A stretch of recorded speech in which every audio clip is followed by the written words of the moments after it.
Welcome back to a brand new SmackDown review. And today SmackDown was in Oakland, California, aka the Bay Area. And of course, the show kicked off with Adam Pearce saying he is officiating the contract signing between Nick Aldis and Gunther. Gunther came out, both men sat down, holy voice crack. Both men sat down, and Adam Pearce explained to Nick Aldis that when he signs that contract, that he will be giving up his authority power until after SummerSlam ends, and he is no longer the GM, and all the power goes to Adam Pearce. And Adam, I know what you're doing, Adam. I know what you're doing. You want that double paycheck. Yeah. I know what you want, Adam. You want that double paycheck. You want that SmackDown and Raw paycheck. I get you, Adam. I get you. And then Nick Aldis grabs the microphone and says, yeah, I know what I'm getting into. And if I have to sign that contract and give up my authority, I will fight him. So he signs it, blah, blah, blah. And then Gunther starts going on about how Nick Aldis is jealous. He says that Nick Aldis is jealous, and even though he had an NWA World Championship reign that lasted over 1,000 days, he never really made it. He never really made it to be a WWE superstar. He never became World Champion, WWE World Champion. He never became any of that, and he's jealous. And Gunther kept going on and on, saying he's a multi-millionaire. Gideon reference, Gunther, I get it. You want to be like Gideon, you're a multi-millionaire. And he said that this watch on my wrist is worth more than your entire salary right now. He signs the contract. And before Gunther left, Nick Aldis grabbed the mic and started talking more. And he said that Gunther has all to lose at SummerSlam, and he has nothing to lose at SummerSlam because Nick Aldis hasn't wrestled a match in over 3 years. And he hasn't wrestled a match in over 3 years. And Gunther has retired John Cena, Goldberg, AJ Styles. He's retired all those people. And he would have a tremendously to lose if he lost at SummerSlam. And Nick Aldis kept going on. And then he said, at SummerSlam, I'm going to make you look so ridiculous that all you're going to be as is that someone who lost to their boss. And Gunther snapped, tries to go for a punch, but of course Nick Aldis hit his own punch. Nick Aldis sent Gunther into the corner. Then Gunther pushed Nick into Adam Pearce, and that big nut shot, powerbomb through the table, and Gunther is on top, laying out Nick Aldis out on the floor. So, yeah, this is going to be a fun match to see Nick Aldis take on Gunther. But Sami Zayn, again, of course, hijacked an interview from Kathy Kelly and started saying, Justice for Sami Zayn, Justice for Sami Zayn. I worked so hard to get a championship. And then CM Punk, who, was out for 3 months sitting on his couch waiting for a championship opportunity to fall on his hands. Into his hands, and now he get to. I don't get a SummerSlam match. I don't get a SummerSlam match. Classic stuff that Sami Zayn always does. The baby he is, and he even stops Adam Pearce and says, "No, you're not going to check on Nick Aldis. You're going to put me in that match with CM Punk and Cody, so to make it a triple threat match." And Adam Pearce is like, No, I'm not doing that, Sammy. Just shut up. I'm not doing it. How about this? There's going to be a match tonight where a couple of people are going to fight. Whoever wins that match will face you at SummerSlam for a number one contendership for the WWE Championship. So if you win at SummerSlam, you get You have to earn another shot at the WWE Championship. And Sami Zayn was like, what?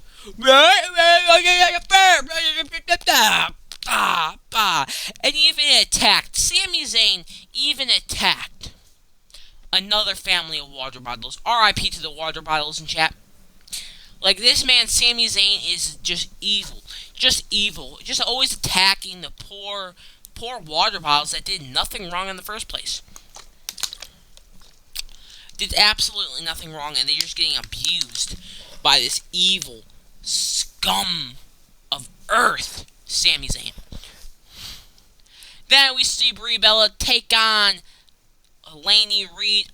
Fatal Influence. And of course, Laney Reed was talking about how they're dominant tag team champions. And JC Jane wants to finally was going to beat Tiffany Stratton for the Women's United States Championship. But only because they cost her that she's not here right now.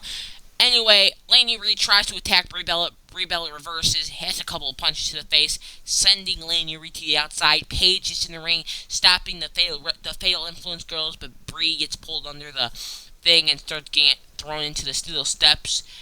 Except Brie reversed and hit a clothesline on Laney Reed and slams into a table and then rolls her in the ring for a 1-2 roll up. And then Laney Reed hit a big bulldog, and then the yes kicks, bend knee straight to the face of Laney Reed. And then as Brie Bella's on the top rope, she gets hit with a big enziguri from Laney Reed.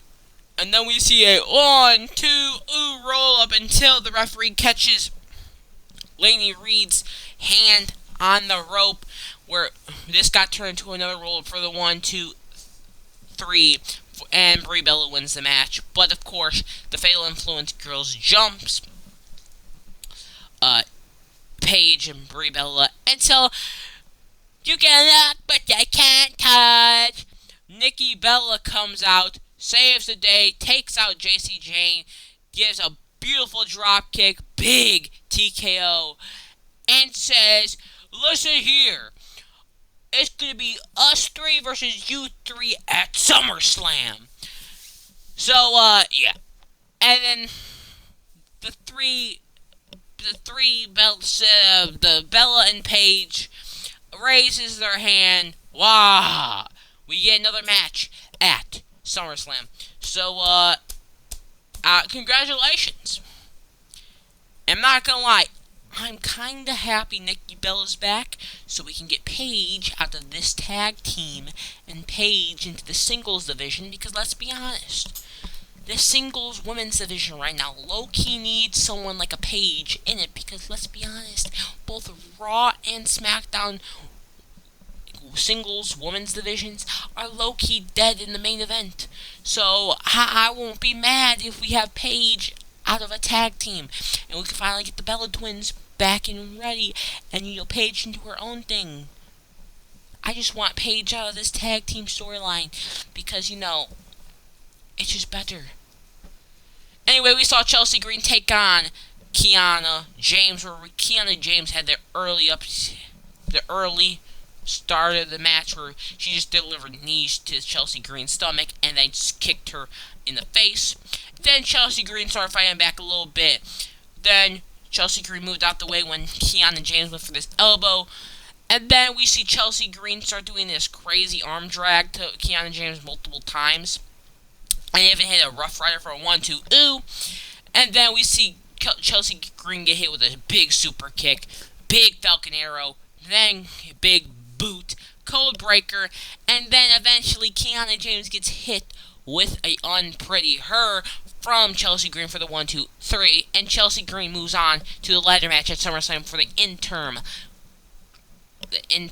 Women's Championship, which, by the way, it's stupid, but low-key, I low-key want Chelsea Green to win the interim, Women's Championships, and then she gets to face Rhea Ripley at whatever PLE Rhea Ripley is able to be able to wrestle at.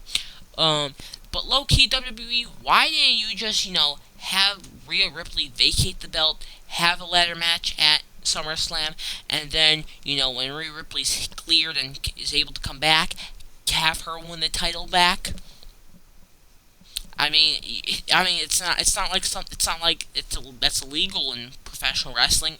It's happened many times in wrestling before. When an injured person goes into comes back and wins a championship. It's not something that's like bad. You know what I'm saying? It's not bad, but like I don't know. It's fine though. It's fine. Anyway, Cody Rhodes comes out, and the man, CM Punk, to come out. And CM Punk comes out, and immediately Cody Rhodes tries to hand CM Punk the microphone, but then it accidentally, guys, dropped. The microphone accidentally dropped, and Cody Rhodes said that's an accident. And then CM Punk immediately took his jacket off, even though, guys, it's an accident. It was an accident, Punk. It was an accident. Oh my god, look at jeez, Punk, you look ginormous compared to Cody. Oh, bro. There's something in those shoes, boy. There's something in CM Punk's shoes. I don't remember him being this big. And then he grabs the microphone, not turning his back to Cody. And he said, this is sad that I have to turn my back on my friend because I don't trust him. That he will attack me from behind. I can't bend down and grab that microphone because I don't trust my friend, because he might kick me straight in the jaw. Which, by the way, CM Punk, I low-key think you're overreacting, because let's be honest, it was an accident. Cody said it was an accident. It's an accident. And then Cody responded back with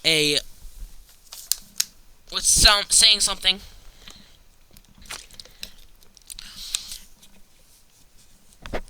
And then he said something. Then he said something.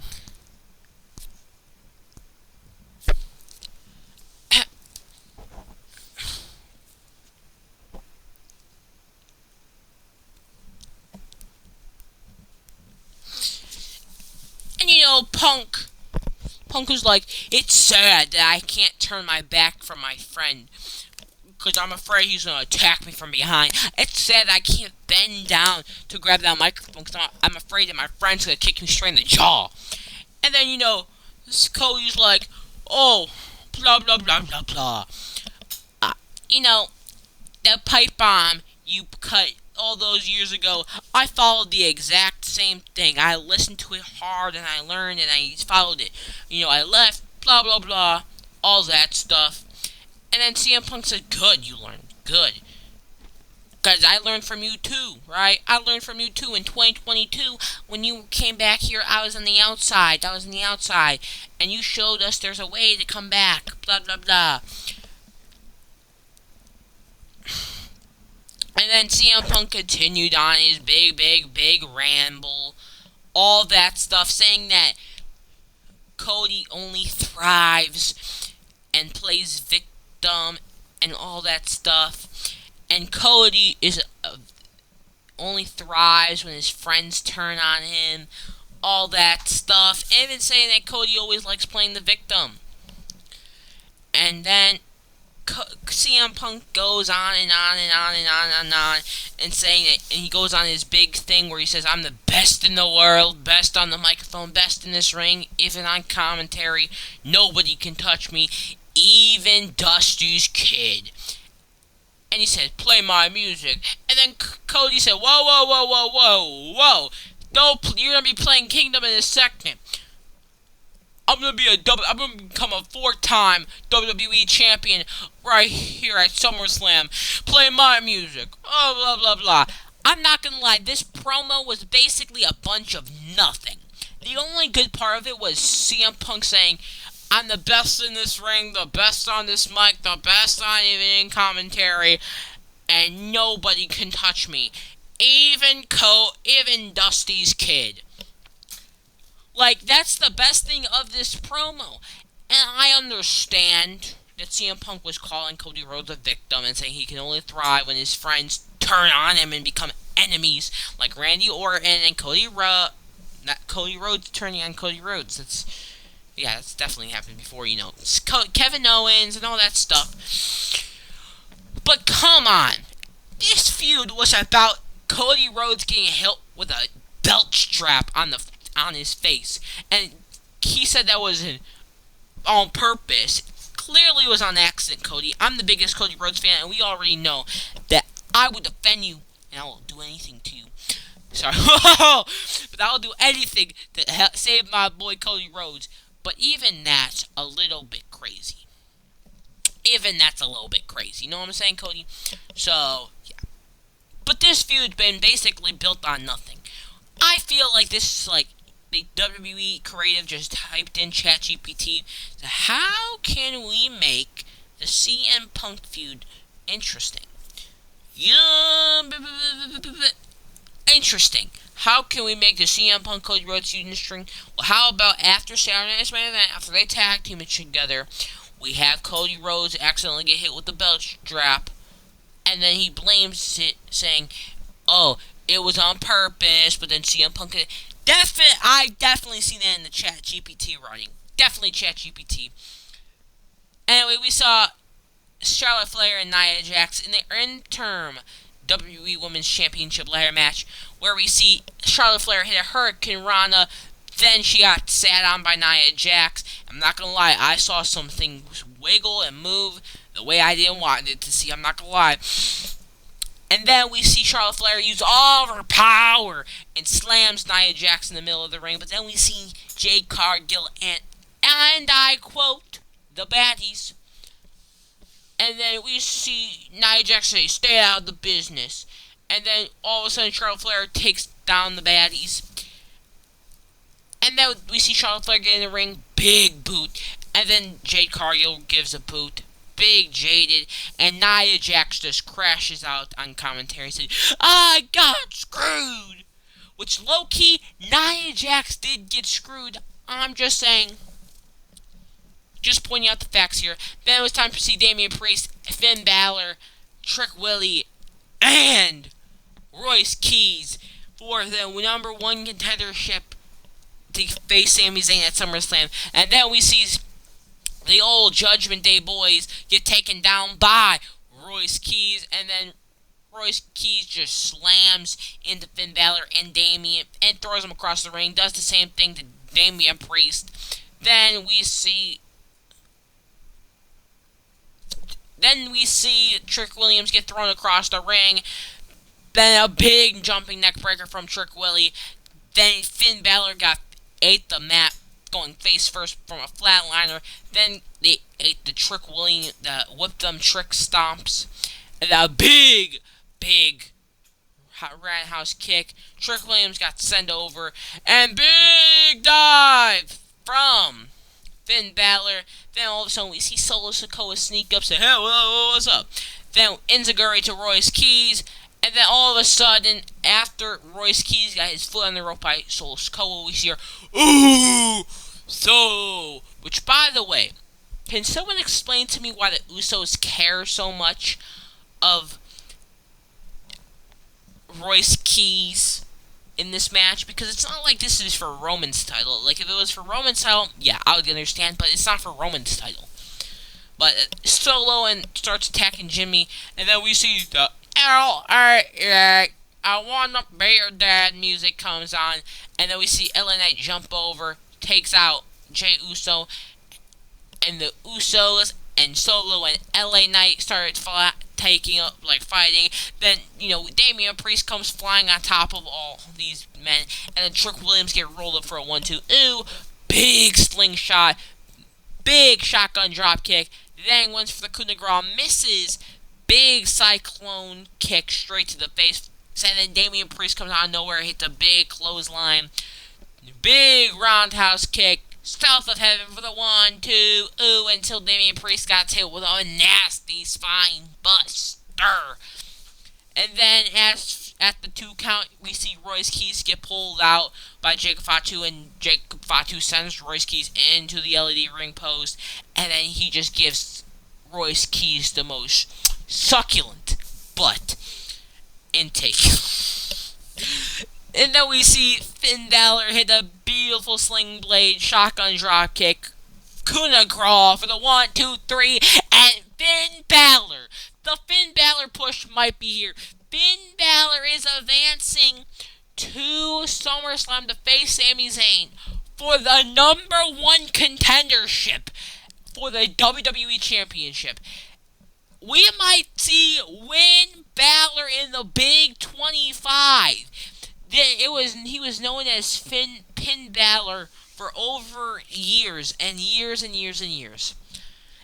And 2026 might be the year of Finn Balor.